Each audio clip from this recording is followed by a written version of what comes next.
తెనుగోళ్ళు ఇచ్చిన శిల్పక పండ్లు తేనె మామిడి పండ్లు తీయంగా తిందామె తీరొక్క పండ్లు చిలక నేరేడు పండ్లు కాబోళ్ళు ఇచ్చిన మక్క కంకులు అవి పాల కంకులు కాల్చుకొని తిందాము కందికాయలు పచ్చి పల్లికాయలు గుజారి గుజారి మామిళ్ళ కిందో నల్ల మామిళ్ళ కింద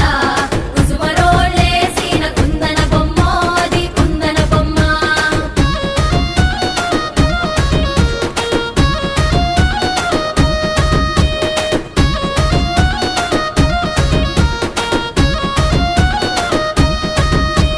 బెస్తోలు పెట్టిన పచ్చి చేపలు